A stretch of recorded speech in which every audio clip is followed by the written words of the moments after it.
Muraho neza banyarwanda banyarwandakazi, amazina yanjye ni Umwari. Hanyuma nk'urubyiruko nkanjye ndashishikariza abakobwa bagenzi banjye abangavu kugira ngo twirinde hanze aha hari ibiyobyabwenge, abantu benshi bashuka abana b'abakobwa. Ndabasaba kugira ngo mwirinde, mushake gukora umurimo, mushake akazi, mukore mwiteze imbere nk'abana b'abakobwa bakiri bato, kugira ngo ejo heza hanyu hazabe heza kurushaho. Ndabinginga rero mbabwira kugira ngo mushake akazi, mwirinde ababashuka babatwara mu ngeso mbi, babatwara mu biyobyabwenge bidakwiye, be gusenya inzozi zanyu z'ejo heza. Twirinde ibyo bigabo biri hanze aha bidushuka, bibashukisha amafaranga, bibatera inda zitateganyijwe. Twirinde cyane kandi dukomeze kwegera ababyeyi bacu batuganirize, natwe tubaganirize ibibazo duhura nabyo hanze aha. Murakoze. Mwiriwe neza, nitwa Mukandayisenga Chantal, nkaba nje kuganira namwe babyeyi, bagore beza. Nagira ngo mbibutse yuko ari mwebwe mitima y'urugo, mureke turere abana bacu neza kugira ngo bazabe u Rwanda rw'ejo rwiza twiteze. Ese babyeyi mujya mwibuka kuganiriza abana banyu mu gihe muvuye mu kazi? Kurihirira umwana amashuri nta gace cyonyine gikenewe, kugaburira umwana cyangwa se kumwambika. Umwana akenera kuganirizwa n'ababyeyi. Yego ntabwo bibujije kujya mu kazi, ariko aho muvuriye mu kazi mugomba gukurikirana imibereho y'abana banyu. Mureke kubaharira abakozi. Abakozi ni abantu baba baje kwihahira amafaranga. Mwegera abana banyu mubaganirize kugira ngo mubarinde ibibazo bizabatera, mubarinde gutwara inda zitateganyijwe, mubarinde kunywa ibiyobyabwenge. Babyeyi, ibibazo byinshi bikunda kugaragara mu rubyiruko bagenzi bacu, bagenda batubwira yuko ababyeyi mutajya mubahereza umwanya wo kuganira nabo, ugasanga kenshi na kenshi niyo bahuye n'ibibazo batinya kubibaganiriza bitewe n'uko baba bazi yuko nta gisubizo kiza muri bubahereze. Twagira ngo rero mwicare muganirize abana banyu kugira ngo mubarinde inda zitateganyijwe, guhohoterwa. Kuba abana bagira ibyo babura byinshi bituma hari ibindi bakenera hanze. Abana mubahereza urukundo, bityo nabo bazabasha guhereza urukundo abo bazabyara nabo bahura nabo. Mubarinde kuzerera, kwandagara, kugira ngo u Rwanda rwacu rube rwiza rushimishije nk'uko tubyifuza. Turabasabye rero babyeyi, mudufashe turere abana bacu neza, bazave mu Rwanda rw'ejo twishimiye. Murakoze cyane. Murakoze babyeyi. Amazina yanjye nitwa Uwineza Adeline. Uyu munsi wa none ndumva nshaka ko tuganira ku bintu bigendanye no gukora. Muri iyi minsi buri wese agombye guhaguruka akagira icyo yakora, kubera ko ntabwo umugabo ari we ushinzwe urugo gusa wenyine. Twese tugombye gufatanya, tugafatanya kubaka urugo rwacu, tugafatanya kurera abana bacu, tugafatanya kuzamenya iterambere ryacu ejo hazaza. Ni ukuvuga ngo niyo wacuruza inyanya, indagara, ibitunguru, gahoro gahoro ubuzima burakomeza kandi amafaranga akazaboneka, ukazagira iterambere rirenze za nyanya n'ubutunguru n'indagara. Ni ukuvuga ngo rero hari n'amabanke umuntu yakamo inguzanyo agakora, cyangwa ukaba wapanga umushinga runaka, ukaba wavuga ngo ngiye kwiga imashini cyangwa ukiga ibyendanye na salo, ukaba mbese waba n'umuzunguzayi. Nakwirwa mu rugo udateze umugabo ngo azaza umwaka ikariso, umwaka amavuta yo kwisiga, umwaka capati y'abana. Oya, ntabwo ari byiza babyeyi. Dushaka icyo gukora, kuko ubuzima hari igihe buhinduka bw'amago y'iyi minsi. Umugabo akaba yaguta, ukabasha kwitunga, ukabasha kuba wakwishyura inzu niba mukodesha, ukabasha kuba wagura amakayi y'abana, ukabasha kuba wagurira abana inkweto. Abana bawe ntibagire kurarikira ibindi byo hanze, kubera ko mama wabo waba wasigaranye ubitayeho.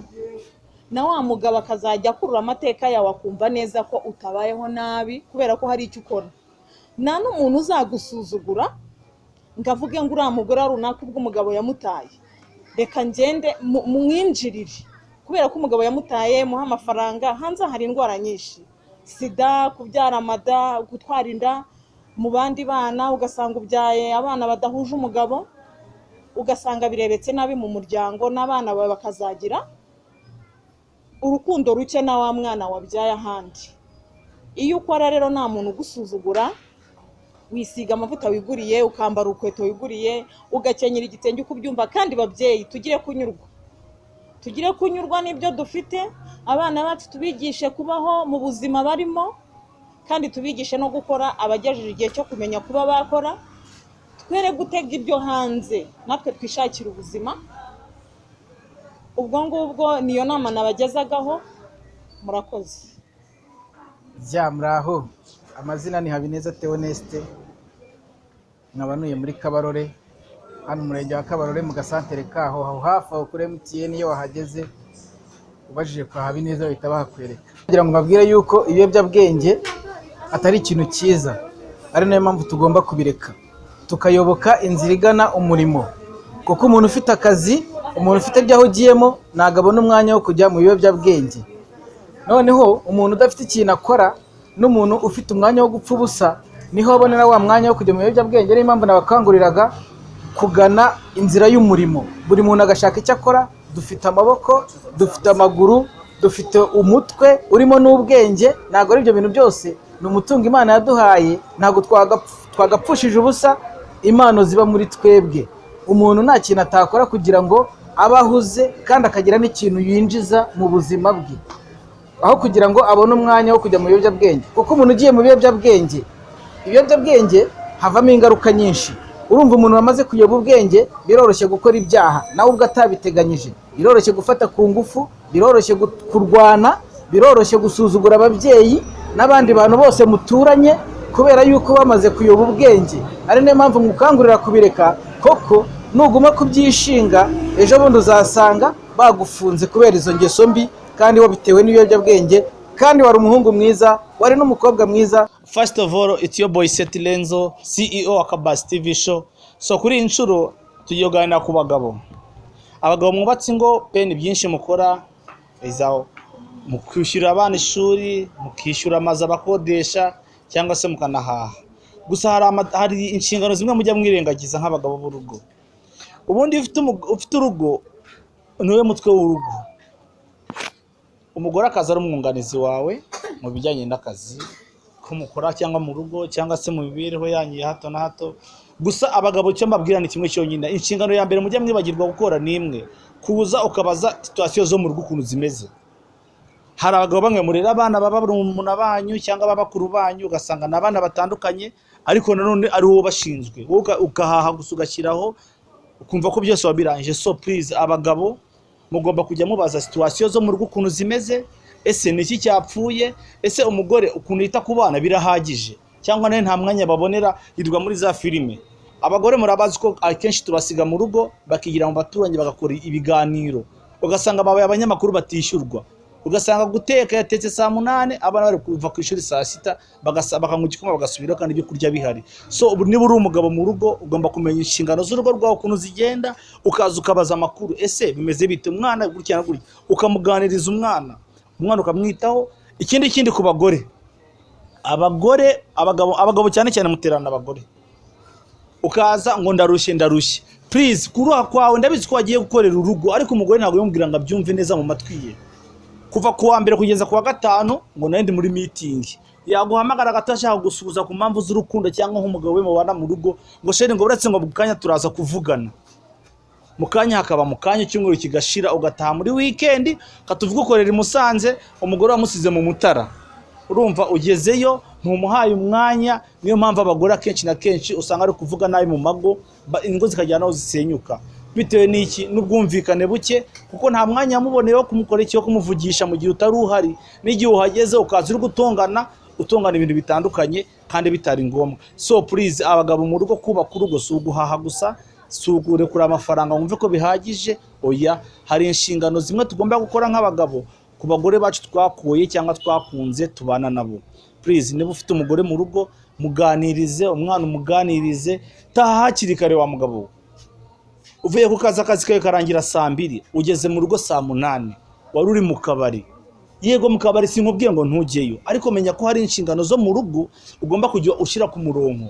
Nta kuntu wataha saa 8, utaha saa 8 abana baryamye, ukabyuka saa 1 ugenda, ukagaruka za saa 8, icyumweru kigashira, umwaka ugashira.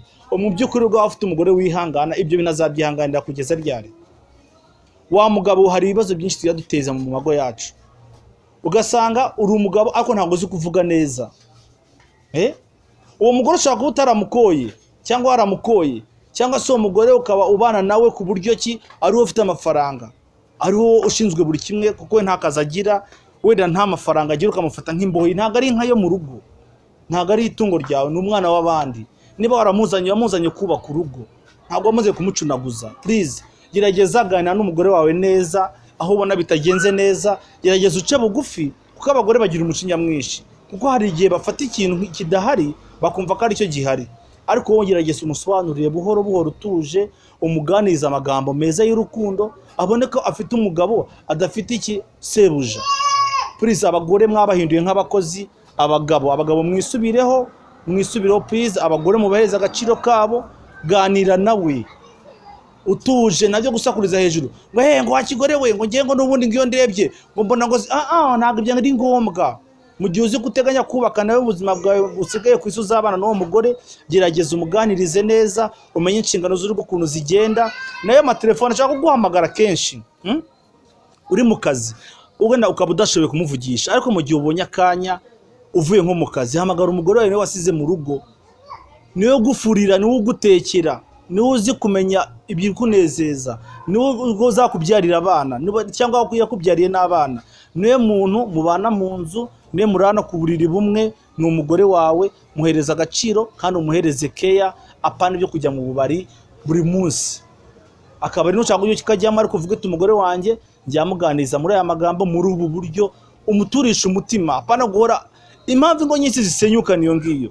Ugasanga umugore ari kugushinja ibyaha byawe ukora kandi nawe ubizi neza kubikora, aho kugira ngo wiregure neza usabe n'imbabazi, ugatangira gutongwana ngo ubundi ngo singiye uhaha, ngo singiye ushinzwe buri kimwe cyose, ngo ubundi se ngo wanga umariye iki, ngo ugiye ngo nabona nundi.